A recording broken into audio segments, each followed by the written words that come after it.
Hello and welcome to Fast and Factual on Firstpost, where we get you the top 50 stories of the day. I'm Alison Lagrange, coming to you live from Durban, South Africa. Let's begin.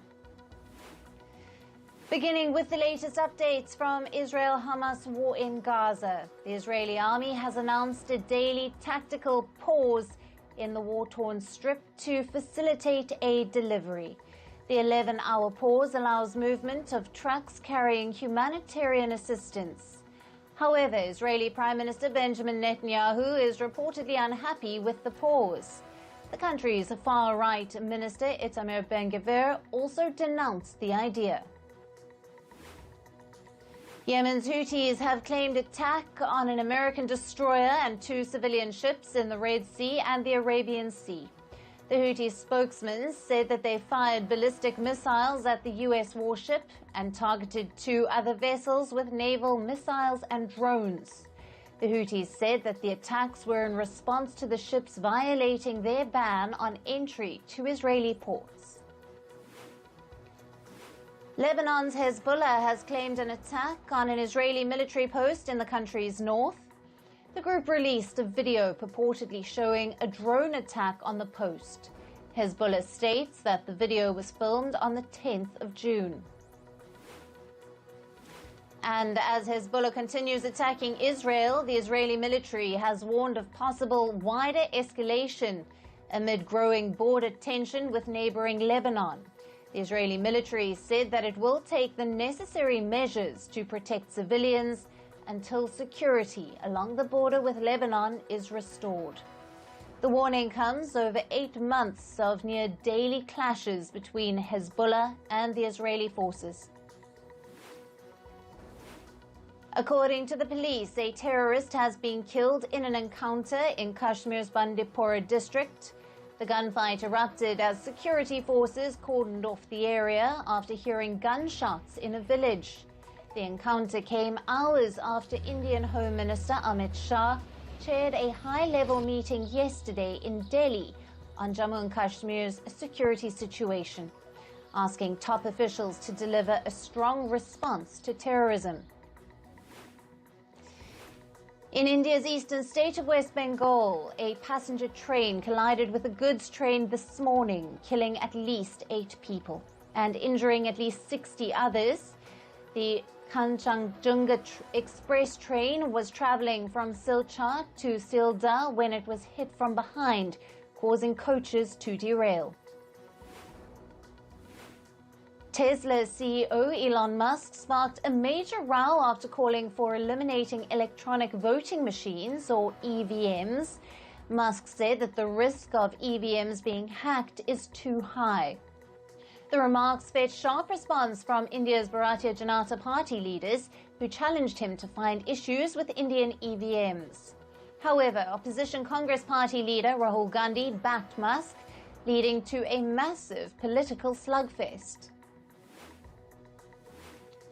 The Chinese Coast Guard alleged that a Philippine supply ship collided with a Chinese ship in the South China Sea. Beijing says that the Filipino vessel had illegally intruded into waters adjacent to the Second Thomas Shoal Island. Manila has dismissed the claim as deceptive and misleading. Leaders and officials from more than 90 countries met in Switzerland for the 2-day Ukraine Peace Summit. The summit, initiated by Ukrainian President Volodymyr Zelensky, aimed at finding a consensus on ending the Ukraine-Russia war. Most of the attendees backed the final declaration in support of Ukraine, while some countries like Mexico, Saudi Arabia, and India did not put their name to the communique, as there was no clarity on Russia's involvement in future talks. And according to Russian media reports, the security forces stormed a detention center in southern Russia yesterday and killed 6 inmates who had taken 2 members of staff hostage. The prisoners were accused of having links to the Islamic State group, and the deceased reportedly included convicts of terrorism offenses. The German police said that it fired shots at a person who threatened officers with a pickaxe and an incendiary device. Now, the incident took place yesterday on the sidelines of a Euro 2024 soccer fan parade in central Hamburg. The incident comes amid month-long Europa Cup 2024 being hosted by Germany. In a mass shooting incident in the U.S., 9 people were injured at a Michigan water park over the weekend. The injured included 2 children as well. The suspect, who opened fire in the water park, later took his own life in a nearby community. Now, a wildfire burning in northwest of Los Angeles has forced evacuations of over 1,000 people and burned 12,000 acres of land. About 400 firefighters, 70 fire trucks and 2 bulldozers were deployed to battle the fire. The efforts to contain the wildfire are being hampered by various factors, such as high temperatures, low humidity, and strong winds. At least 14 Jordanian pilgrims have died due to heat stroke during the Hajj pilgrimage in Saudi Arabia amid soaring temperatures in Mecca. Meanwhile, Jordan's foreign ministry has also reported that 17 others have gone missing. The Saudi Arabia's health ministry reported over 2,700 cases of sunstroke and heat stress among pilgrims yesterday. The Indian Meteorological Department has issued a red alert in Delhi amidst the prevailing heat waves. The IMD has also warned of a very high chance of developing heat-related illness in all ages. The department has advised people to stay hydrated and to take all precautions. Around 1,200 tourists, including foreign visitors, are stranded in the Indian state of Sikkim due to landslides and flash floods. The state government has decided to evacuate the tourists stranded in Lachung and other northern areas of the state by roads, as poor weather has ruled out chopper rescue. The Chief Minister of Sikkim has also announced that the government would rebuild the destroyed homes. China's National Meteorological Center has issued an alert for high temperatures as multiple regions across the country are facing extreme heat. The heat waves are prompting fears of a drought for the farmers, while many southern provinces in China are issued with severe flood warnings due to heavy rains. Now, the rains and floods have forced the evacuation of tens of thousands of people in the south. At least 6 people were killed and 19 others injured after heavy rains triggered a landslide in southern Ecuador. The large magnitude landslide occurred in the city of Banaciuaga Santa. Also, several seaside resorts were closed due to the unfortunate situation. An oil spill caused by a dredger boat has blackened Singapore's southern coastline. The oil spill could also disturb and suffocate the aquatic wildlife in the waters. A cleanup operation is underway to contain the oil spilled from the vessel. As per a United Nations report, the world is way off track on most of the Sustainable Development Targets agreed in 2015. The UN's report ranks the performance of its 193 member states in implementing 17 wide-ranging sustainable development goals. The report identified the tackling of hunger, the creation of sustainable cities, and the protection of biodiversity on land and water as particular areas of weakness. And on to business and tech news now. China's central bank, the People's Bank of China, has decided to keep the country's benchmark interest rate unchanged. This is the 10th straight month the Chinese central bank has maintained the interest rate. The decision is seen as a supportive measure for the weakening domestic currency, the yuan. Meanwhile, real estate investment in China has sharply declined. Official data shows that investment in the country's property sector fell by over 10% in the first 5 months of this year. Property sales also plunged during the same period, and this comes even as China has announced new measures to support the real estate sector. China's real estate sector has been struggling with high debt amid low housing demand. And India is reportedly in talks with Norway's oil firm Equinor. The country wants Equinor to participate in its strategic petroleum reserves. Now, these reserves are stockpiles of crude oil that ensure a stable supply during uncertainties. As per the report, India has also asked Equinor to join the country's energy exploration and production programs. The share price of South Korean car maker Hyundai surged over 6% in Seoul today. This is after reports said that the company plans to list its unit in India. Hyundai is planning to raise about $2.5 billion in initial public offerings in India, and this is expected to be one of India's largest ever IPOs. Qatar Airways is reportedly set to buy a stake in Rwanda, the flagship airline of Rwanda. Now, the deal is expected to be finalized early next month. The talks regarding the partnership have been ongoing for the past 5 years. It aims to boost Rwanda's aviation sector and to help Rwanda expand its operations and fleet. And German sportswear firm Adidas has reportedly launched an internal probe in China. This is after the firm received an anonymous complaint related to bribery.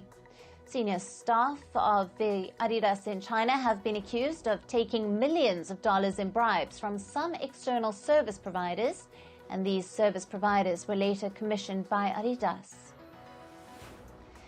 And new details about Elon Musk's 2022 Twitter takeover have come out.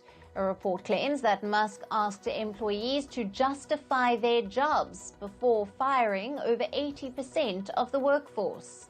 Within months of taking over the social media firm, Musk laid off over 6,000 employees. Since then, Musk has made several changes to the firm, including rebranding it as X Corp. And India fintech firm Paytm is in talks to sell its movie and ticketing business to food delivery platform Zomato. Now, Paytm has said it is considering a potential transfer of its entertainment business, and this move comes as Paytm's banking unit was hit by regulatory restrictions earlier this year. According to reports, Paytm is looking to sell some of its assets. And YouTube is reportedly testing a new tool to surpass ad blockers. Now, ad blockers are software tools that prevent advertisements from appearing on videos. YouTube says that ad blockers violate their terms of service. As per reports, YouTube's new tool injects ad into videos before they reach any device, and this makes it harder for the ad blockers to detect them and the ads to be blocked. Now, a group of tech firms has warned against the European Union's proposed rules for cybersecurity. The proposal is called the EU Cybersecurity Certification Scheme. It aims to assist governments and businesses in choosing secure cloud service providers. The industry group has said that the regulation should not discriminate against major tech firms such as Amazon, Alphabet, and Microsoft. And moving on to some sports news now, and we start with cricket. Pakistan finished their T20 World Cup campaign with a win against Ireland yesterday. Put into bat first, Ireland posted 106 runs for 9 wickets. Then Pakistan's Shaheen Afridi and Imad Wasim took 3 wickets each. In reply, Pakistan was struggling at one stage, losing 6 wickets in just 11 overs. Captain Babar Azam, however, anchored the innings and guided Pakistan to victory with a 3-wicket win. Meanwhile, Bangladesh beat Nepal to qualify for the Super 8s of the T20 World Cup yesterday. Bangladesh bowler Hassan Spell dismantled Nepal's top order. However, the batter Singh Air's 31-run contribution kept Nepal's hopes alive. Rahman then took a crucial wicket in the 19th over to secure Bangladesh's victory, and Bangladesh will now join India, Afghanistan and Australia in Group 1 for the next round. And in football news, England secured a 1-0 win against Serbia in the Euros 2024. Jude Bellingham scored the only goal of the match in the 13th minute. and the win puts England at the top of Group C. Meanwhile, Ukraine will kick off its Euros campaign against Romania today, and they are competing amidst the backdrop of the war against Russia. The Ukrainian team has earned a reputation as comeback kings in the playoffs. They secured victories over Bosnia-Herzegovina and Iceland with late goals during the playoffs. And European football governing body UEFA has initiated disciplinary proceedings against the Albanian Football Federation, and this is following multiple incidents during Albania's match with Italy over the weekend. The match was marred by a pitch invasion, objects thrown onto the field, and fireworks set off by Albanian fans. Albania lost the match 2-1. Manchester United manager Erik ten Hag has publicly acknowledged that the English club spoke with other managers before they decided to retain him. Former Chelsea boss Thomas Tuchel and England manager Gareth Southgate were among those contacted for the job. However, Manchester United ultimately decided to stick with ten Hag. And French star Kylian Mbappé has confirmed that he will not represent his country at the upcoming Paris Olympics. This decision comes after Real Madrid's refusal to release their players for the Games. The Olympic football tournament is not part of FIFA's calendar, meaning clubs are not obliged to release their players. Mbappé wished the French team good luck ahead of the Olympics. And in tennis, Britain has announced its squad for the Paris Olympic Games. Former Olympic champion Andy Murray is set to compete in singles. Murray is the only player to win back-to-back Olympic golds in singles, and he will be joined by Jack Draper, Cameron Norrie, and Dan Evans. Former US Open champion Emma Raducanu has not been included in the English lineup. And moving to golf, Bryson DeChambeau has won the US Open for the second time. DeChambeau clinched the title by one shot in a dramatic final round, defeating Rory McIlroy. McIlroy collapsed with bogeys on 3 of his final 4 holes, while DeChambeau held his nerve, serving a par on the 18th hole despite a rough tee shot. His final round 1 over 71 secured a 6-under, 274 winning total. And Ferrari has won the 24 Hours of Le Mans for the second time in a row.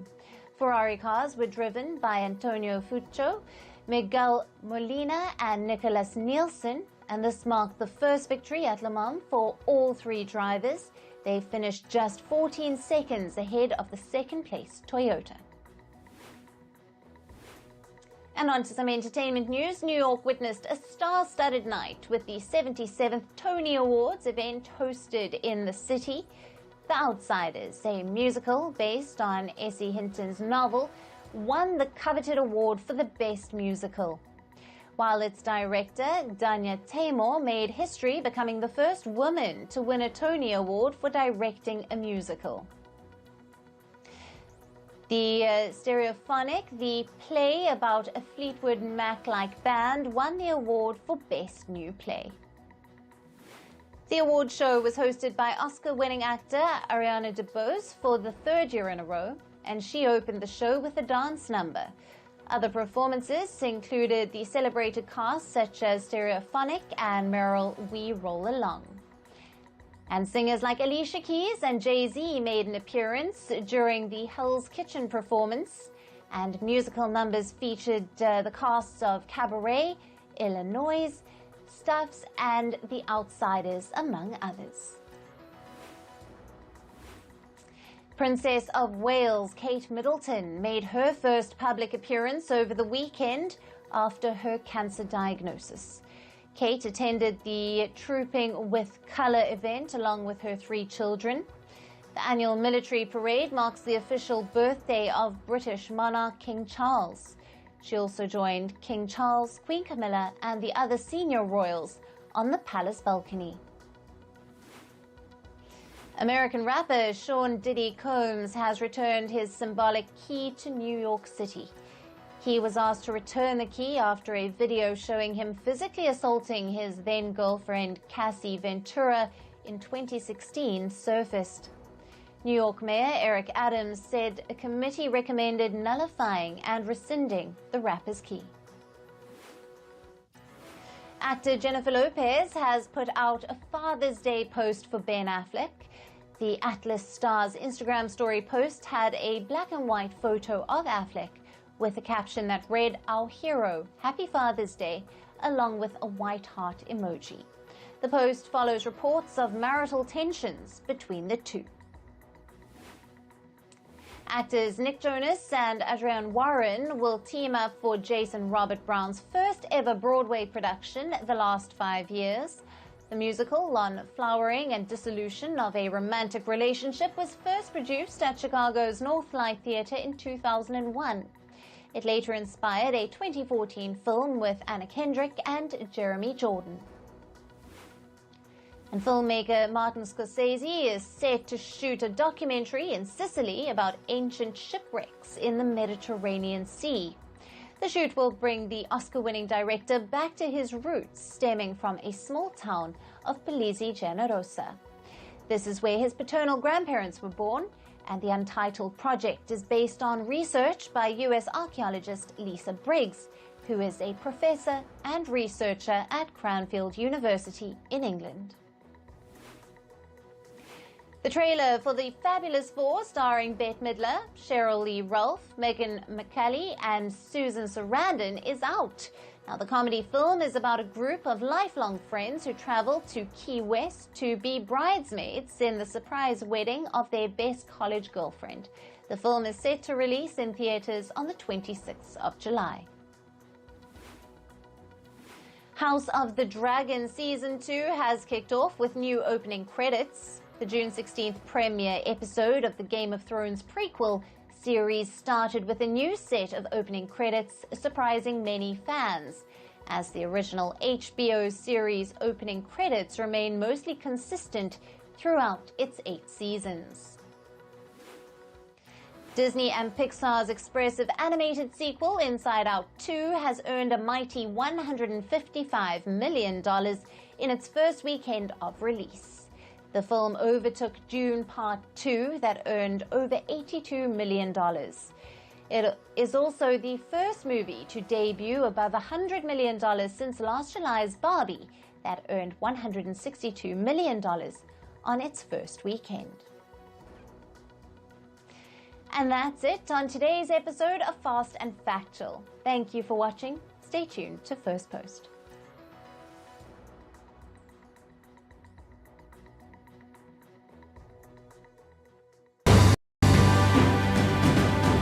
Firstpost reports from the world's second largest